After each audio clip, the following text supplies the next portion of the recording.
And welcome to the Win-Win Podcast. This is Ben Wolf and the official podcast of Wolf's Edge Integrators. Wolf's Edge Integrators is, again, the fractional COO firm of people who have owned or run businesses previously. You can find some good resources there at wolfsedgeintegrators.com/resources, like particularly the roadmap, the business roadmap, which is a simplified version of what we use with our own clients in terms of how to chart a path from where your business is now to where you want it to be, what the steps are, so you can have a clear path, a clear roadmap of how to get there. So there's a video training on how to use it and a roadmap that you can download there. wolfsedgeintegrators.com/resources. Some other good resources there, including a free chapter of my book, Fractional Leadership: Landing Executive Talent You Thought Was Out of Reach. And with that, I want to get into introducing our guest today on the topic of revenue opportunities hiding in your CRM. Our guest today is the revenue growth and business development leader with Sales Chasers. You can find out more about her at saleschasers.com. And with that, I give you Michelle Page. Welcome, Michelle. Thank you, Ben. It is such a pleasure to be here. I've been looking forward to this one.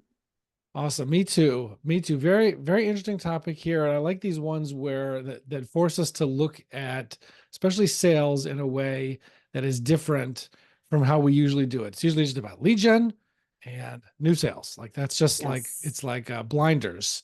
And there are things that are lower lift and more ROI for the time and the energy and the money. So we're, definitely look forward to talking about that with you today. Would you mind giving us a quick 2-minute background, a little history and context to how you got to be talking about this specific topic? Absolutely. Well, being a Girl Scout and going to Catholic schools, I was a seller from the get-go.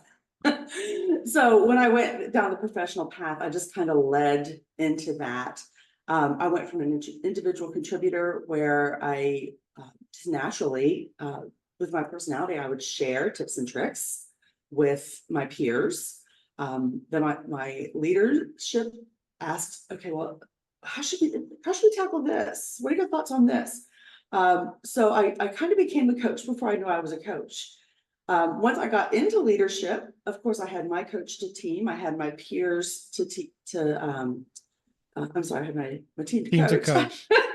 You got what I was saying. Yeah. I had my peers, and of course, even my upline directors, VPs. We would start not just leading and coaching teams, but starting to develop strategy. And that's where the whole shift in my thinking went to say, okay, it's not about getting more sales. There's something deeper.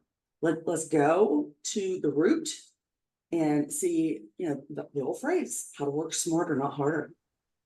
And that's where a lot of revenue is already in your CRM. Right. Well, so let's walk first through the problem, right? What's the problem with how most people use or fail to use their CRM and their sales resources? Well, the problem boils down to a couple buckets of issues. A lot of times the CRM is purchased by leadership that is not the ones using it for inputting the data.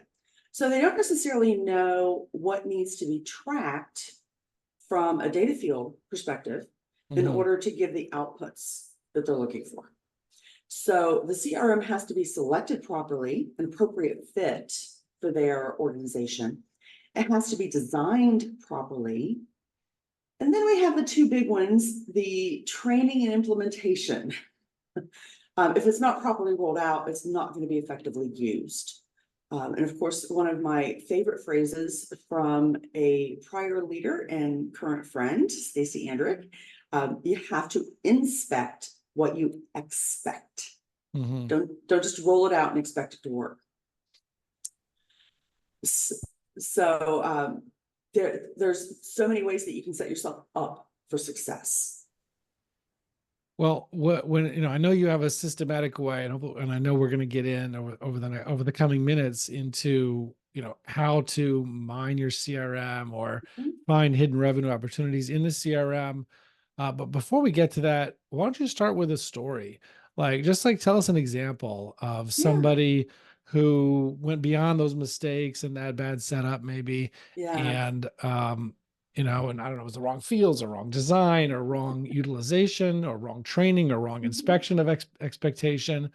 But of somebody that went beyond that, like what did they do? Tell us like an encouraging story so people can see sort of what their future might look like Okay, if they did better.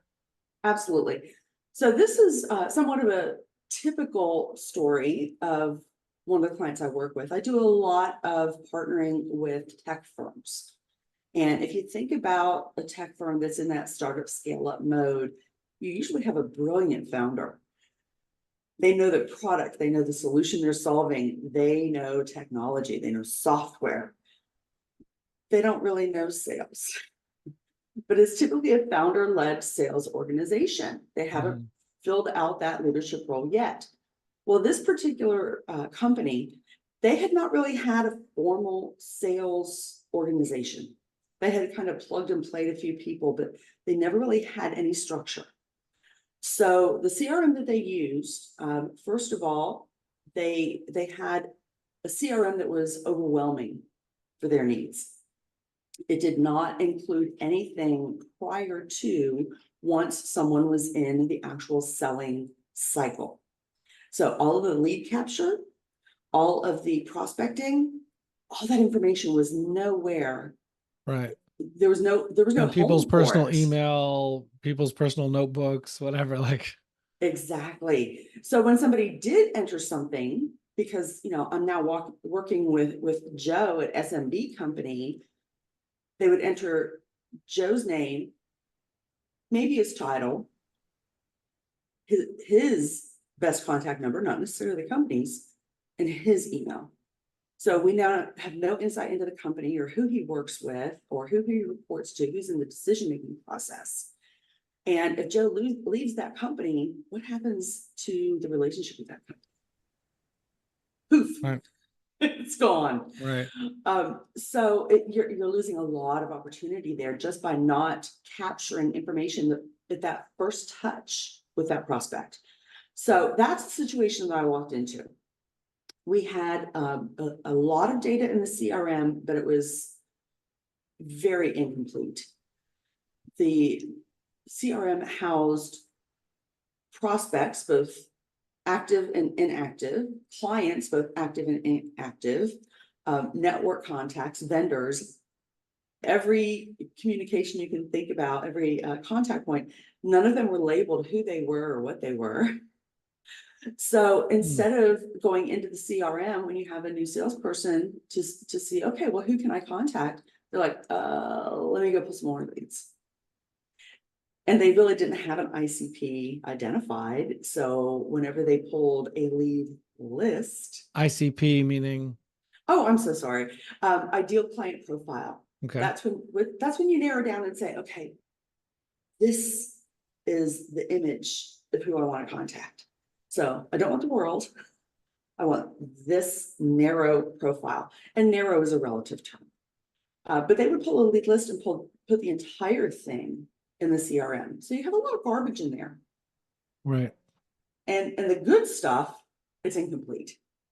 So the first engagement with this client was to say, okay, we're going to inspect the CRM, see what's in there, enhance the data that's missing, and then we're going to cross-reference, okay, the clients that you have, who else, what are the key decision makers do we need to add?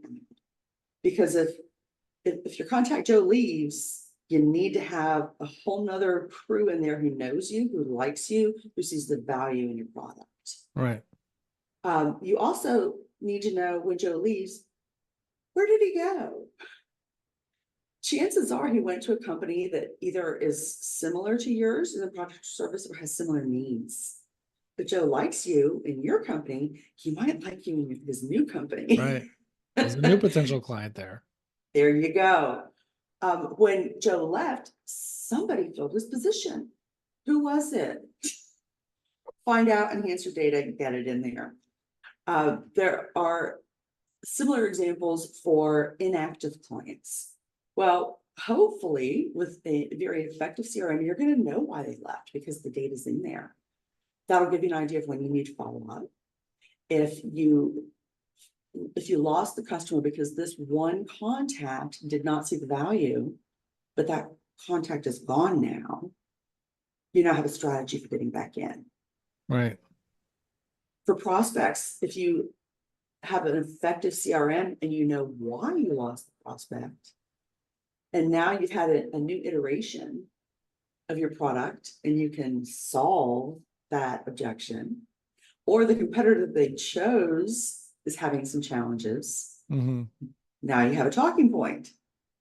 So that's where you have so much opportunity in your CRM if it's set up correctly, if it's implemented correctly, and if it's, what's that word, utilized by everyone from every function of the organization that touches revenue or touches the customer.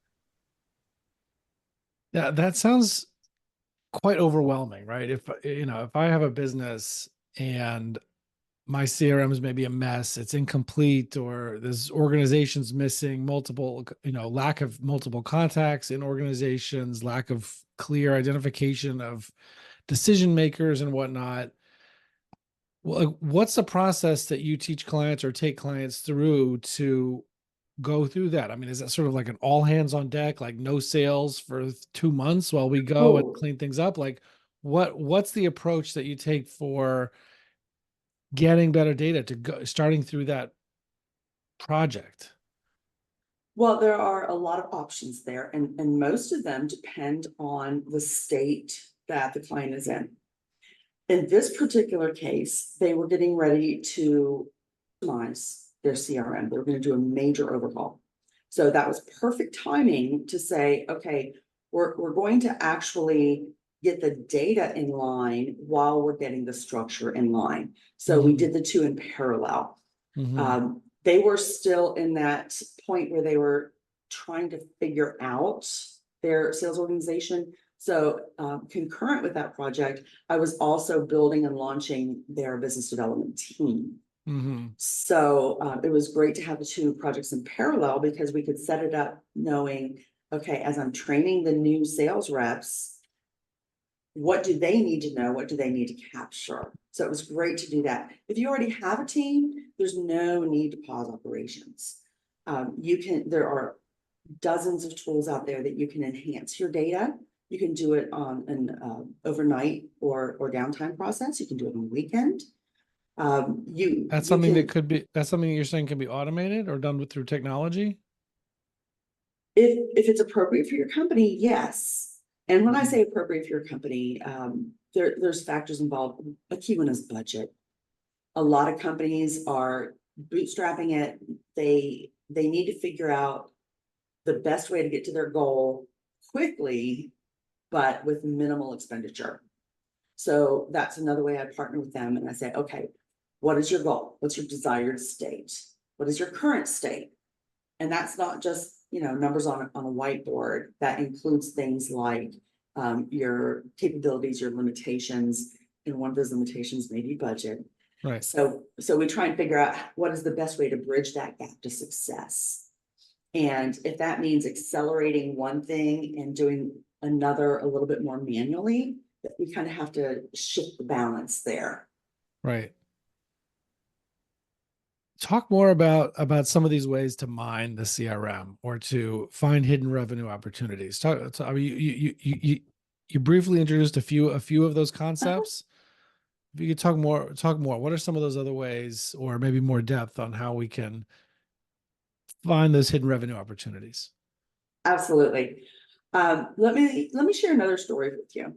And Okay. I'm going to share a story of how things went in my estimation terribly wrong. Mm, So I worked with another outsource partner, and the end client would often provide the list. So we didn't really have a hand in selecting who we were going to do outreach to. And oftentimes that list would have bad data because the phone number changed, a contact changed, or whatever the case may be. So the output from their CRM was dirty data. mm, The philosophy was, well, we're going to get through as much of the data as possible. So if you find something that is incorrect, the phone number, an email bounce, so we don't know if that person is still there or not. The contact name is not there. We, we only have a main office number. We don't have a direct number. Any barrier to reaching that person, just throw it in the research pile and just keep dialing. My head was spinning.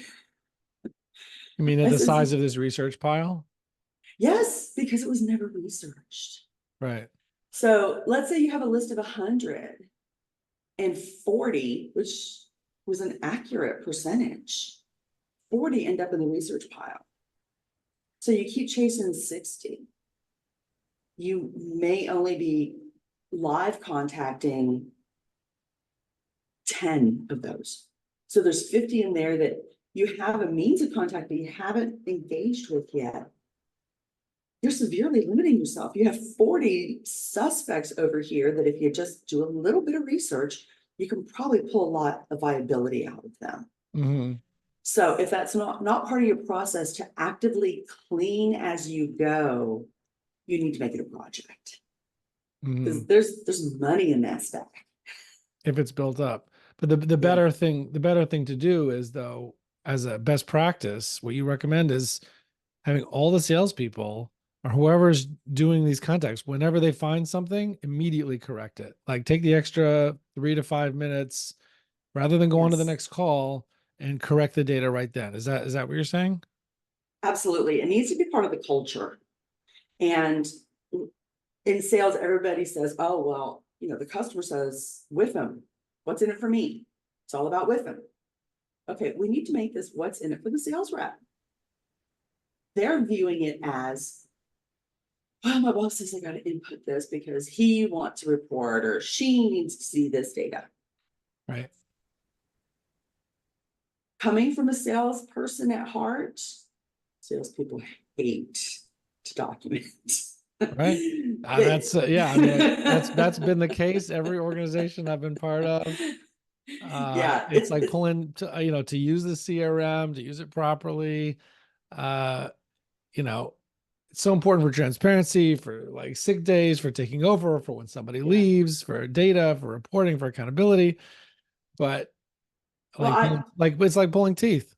The example I use is, well, when you hit the lottery and you're cruising around the world, how are we going to pick up the pieces? So we don't want to say hit by a bus. Right. Not to say not the negative side. But with the salesperson persona, it really is very much against their character. I'm a bit of a unicorn in that because I am very much analytical.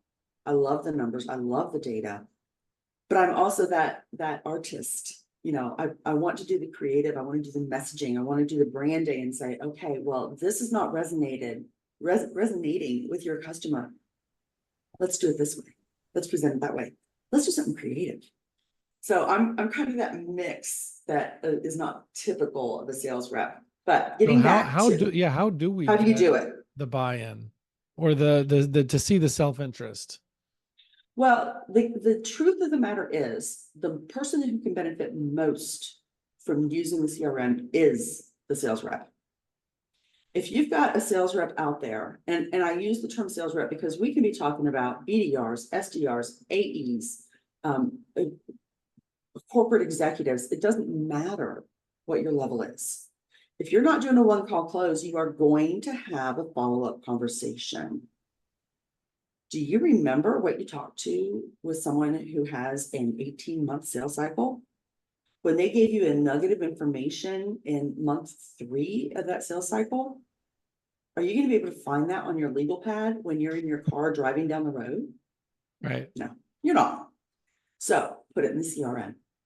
It helps you close more deals faster. It helps you embed your relationship as a partner with that prospect. And it helps with the whole unification of the relationship with the partner, or I'm sorry, with the customer, all the way from first contact through customer success.